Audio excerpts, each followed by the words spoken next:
Olá pessoal, tudo bem? Eu sou o Dr. Leonardo Higashi, endocrinologista e nutrólogo da Clínica Higashi, e hoje nós vamos falar sobre emagrecimento. Então vem comigo!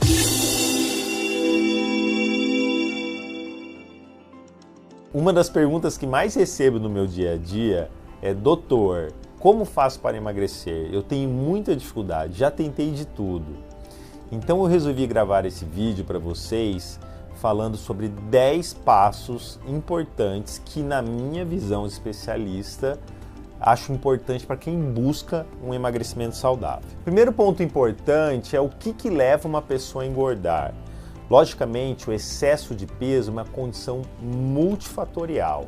Eu já mostrei esse slide inúmeras vezes em palestras minhas e vídeos, mostrando que existe sim uma tendência genética de excesso de peso associado a inúmeros fatores que fazem a pessoa engordar, como falta de exercício, alimentação inadequada, distúrbio dos hormônios, existem fatores psicológicos, de flora intestinal e até mesmo de medicamentos.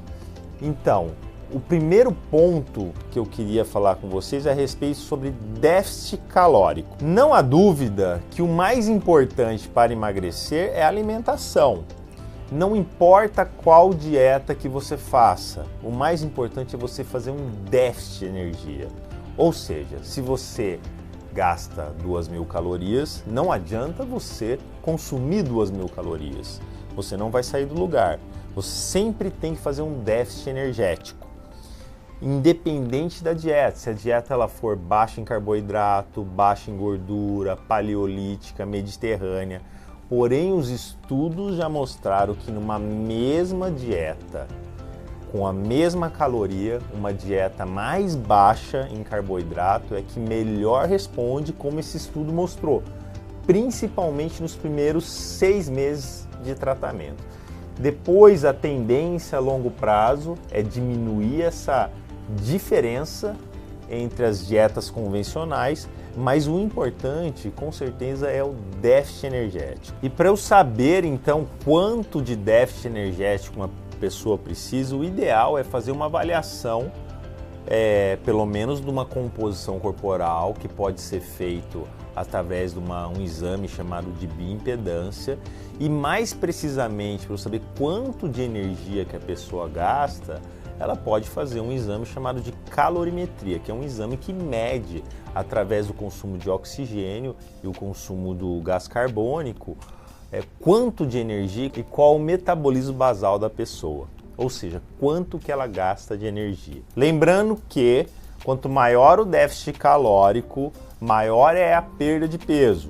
Porém, também, quanto maior o déficit calórico, maior é a chance, a possibilidade de você também perder massa muscular, o que também acaba tendo uma influência no seu metabolismo. Então, o ideal é você fazer uma avaliação precisa e saber se você é uma pessoa que tem bastante músculo ou pouco músculo, assim podendo determinar o quanto de déficit calórico essa pessoa precisa para ter resultados, então, melhores e duradouros. Falando em déficit calórico, um dos grandes vilões com certeza são as bebidas alcoólicas, o que acaba impedindo que você tenha esse déficit de maneira significativa. Então, tomar cuidado com bebidas alcoólicas. Por exemplo, uma cerveja tem quase 150 calorias. Se você toma 3 cervejas, você tomou 500 calorias somente em cerveja. Isso acaba dificultando muito o seu emagrecimento. Segundo ponto importante é a prática regular de atividade física. Não há dúvidas que o exercício é importante para a saúde e para o emagrecimento. Porém, as pesquisas mostram que para você emagrecer usando o exercício como fonte de emagrecimento, são aquelas pessoas que praticam 1 hora pelo menos 6 vezes na semana. Agora, se você tem pouco tempo de realizar atividade física, vocês têm que aprender a treinar de maneira intensa, né? Os estudos mostram que um treino HIIT, que é o High Intense Interval Training, você consegue a mesma efetividade de emagrecimento que o treino moderado com 40% de tempo menor, que é uma saída para aquelas pessoas que não têm muito tempo para fazer atividade física e assim também obtendo bons resultados. Outra estratégia interessante para otimizar o exercício como forma de emagrecimento é praticar o exercício em jejum. Estudos já demonstraram, inclusive já gravei vídeo sobre isso aqui, que uma atividade física aeróbica em jejum pode propiciar a perda de peso, inclusive fazendo mais oxidação de gorduras, né? Então poderia ser uma estratégia também válida para o emagrecimento. Lembrando que a maioria desses estudos foram feitos em pessoas jovens e saudáveis, não sendo indicado fazer exercício em jejum nas pessoas mais idosas ou que têm comorbidades ou tomem algum medicamento que impossibilitem isso. E é muito importante, tanto na atividade física como na alimentação, estímulos diferentes. Lembrando que nosso corpo se adapta muito fácil a qualquer tipo de atividade física, a uma alimentação. Então, estímulos diferentes sempre vão gerar mais resultados. Terceiro ponto, vamos falar sobre equilíbrio hormonal. Não há dúvidas que os hormônios são fundamentais para o emagrecimento. A grande maioria das pessoas que estão acima do peso estão com uma coisa que a gente chama de resistência insulínica. Insulina é o hormônio que é liberado com a alimentação, principalmente carboidrato, que bota a glicose para dentro da célula. O problema é que uma vez que a pessoa engorda, principalmente na região abdominal, essa insulina começa a não trabalhar direito. E aí cada vez que ela come, ela tem que liberar mais insulina para botar a glicose para dentro da célula. E nós temos duas vias metabólicas de ação da insulina. Uma da KT-PI3 quinase, que bota a glicose dentro da célula. Essa via fica resistente, e a via da MAP, que é uma via anabólica, que nunca fica resistente. Então, a resistência insulínica cada vez gera uma hiperativação da via anabólica, gerando mais acúmulo de células de gordura. E para o emagrecimento é importantíssimo tratar a resistência insulínica, seja diminuindo o estímulo alimentar da insulina, como por exemplo a redução do carboidrato, fazendo atividade física. Também o jejum intermitente pode ser uma estratégia interessante, e até mesmo medicamentos quando bem indicado. Outros hormônios fundamentais para emagrecer são os esteroides sexuais. Eu já mostrei para vocês aqui que a menopausa faz acumular mais células de gordura, principalmente na região abdominal. E infelizmente, como mostra esse estudo, quando a mulher entra na menopausa, ela pode diminuir até 30% o gasto energético e 32% a oxidação de gordura. E a reposição hormonal feminina pode ajudar a minimizar esse processo de diminuição de gasto energético e de acúmulo de gordura também.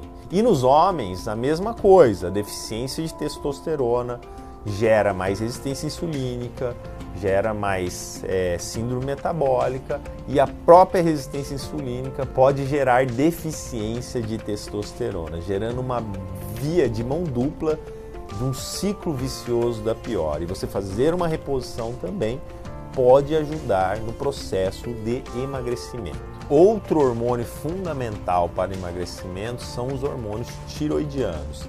Estima-se que 30% de todo o seu metabolismo, todo o seu gasto energético seja dependente do hormônio tiroidiano.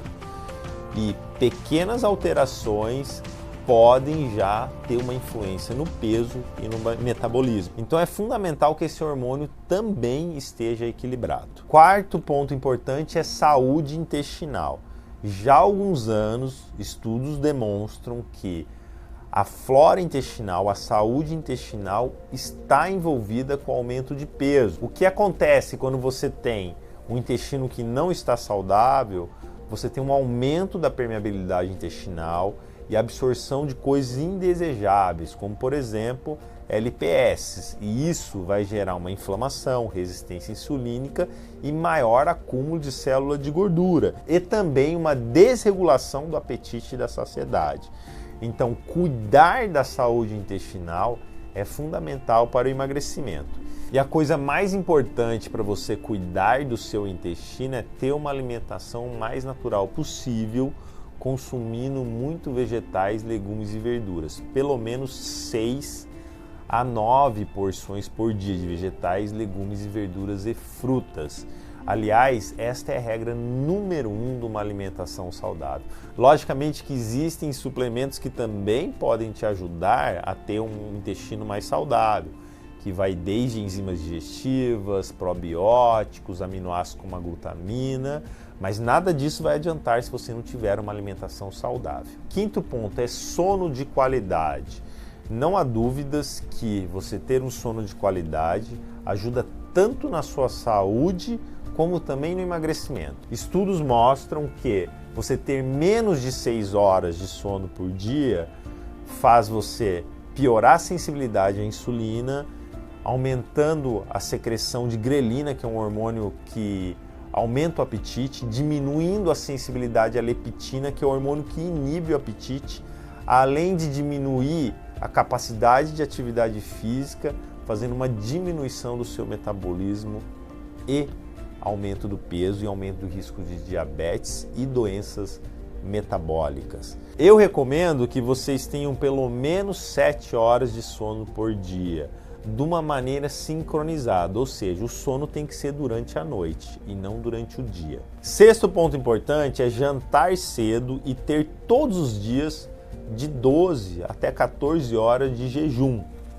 Eu já demonstrei para vocês no vídeo anterior que teve um estudo que comparou 2 grupos com a mesma dieta, com a mesma atividade física. A única diferença era o horário de jantar. Aqueles que jantavam cedo, por volta das 7 horas, em comparação com aqueles que jantavam tarde, por volta das 10h30, emagreciam mais, em torno de 30% a mais, com a mesma dieta e com a mesma recomendação de atividade física. Então, jantar cedo e, obviamente, não comer mais nada depois, respeitando aí um período de 12 horas de jejum.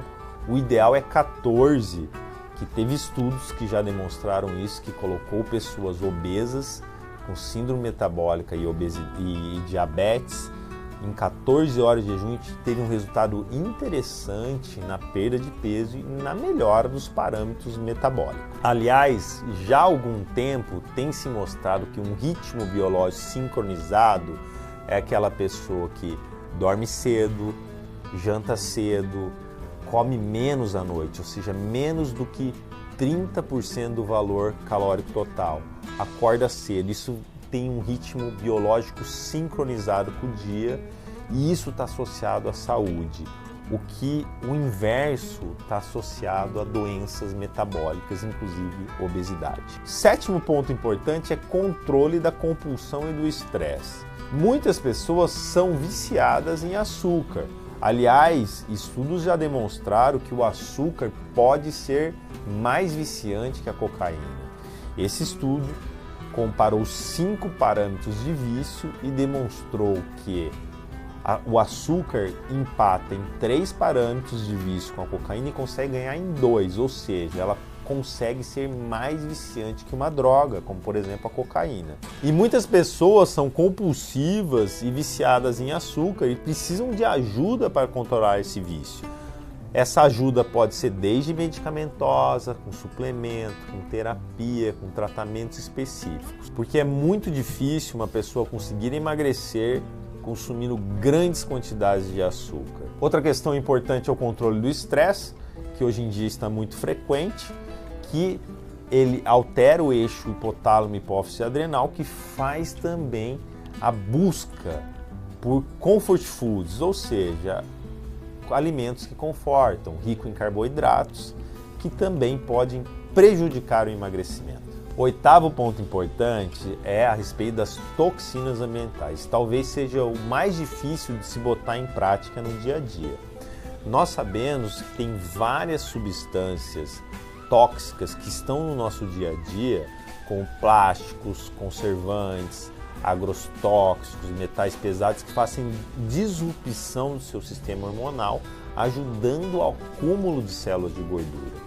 E para você evitar isso, você tem que ter uma vida limpa, uma vida saudável, uma vida natural, com menos industrializados, comendo comida o mais natural possível e se preocupando com o uso desses cosméticos, desses plásticos, desses enlatados. Ou seja, não é uma tarefa muito fácil, mas eu recomendo que vocês comecem a prestar mais atenção nisso, porque isso, além de ser importante, não só por emagrecimento, é importante para a saúde. O nono ponto importante é de medicamentos. Chequem os medicamentos que vocês estão usando. Existem vários medicamentos do uso comum do dia a dia que podem prejudicar o emagrecimento. Nós podemos citar alguns anticonvulsivantes, alguns antihipertensivos, alguns remédios para ajudar no sono, alguns remédios para ansiedade, até mesmo para alergia. E não estou falando para vocês pararem nenhum tratamento médico, pelo amor de Deus, mas sim para conversar com o seu médico, para saber se esse medicamento que você usa pode estar contribuindo para uma dificuldade maior de emagrecimento. 10º ponto importante é eliminar o efeito sanfona. Estudos já demonstraram que toda vez que você emagrece, o seu metabolismo cai. Se você tem um emagrecimento importante, de mais de 10% do seu peso corporal, vai ter uma queda no metabolismo. Isso é um efeito fisiológico do seu corpo. E toda vez que você reengorda, esse metabolismo ele não volta ao patamar anterior, ele vai voltar um pouco abaixo, parece ser um mecanismo de proteção fisiológica do nosso corpo. Nós temos que lembrar que nossa genética é de sobrevivência. Nós somos os genes com maior capacidade de poupar energia numa eventual falta de comida. Ou seja, o nosso corpo não quer que você perca o seu estoque de gordura, que é a sua reserva numa eventual falta de energia. Então, se você vive no efeito sanfona, cada vez mais vai ficar mais difícil para você emagrecer, porque toda vez que você emagrece e volta a engordar, o seu metabolismo vai ficar pior. Então, daqui para frente, tente o máximo possível manter o peso. Mas estudos demonstram que essas alterações metabólicas que fazem você gastar menos energia, ou seja, baixando o seu metabolismo para engordar, e também essas alterações para você aumentar o consumo de energia, o que acontece quando você emagrece, vão persistir por em torno de 2 anos. Ou seja, depois desse período, se você conseguir manter o seu peso perdido por 2 anos, você vai ter mais facilidade para se manter no peso. Então é isso, pessoal. Os 10 passos que eu acho importante para você ter um emagrecimento saudável e sustentável é 1. Déficit calórico, independente da dieta que você fizer.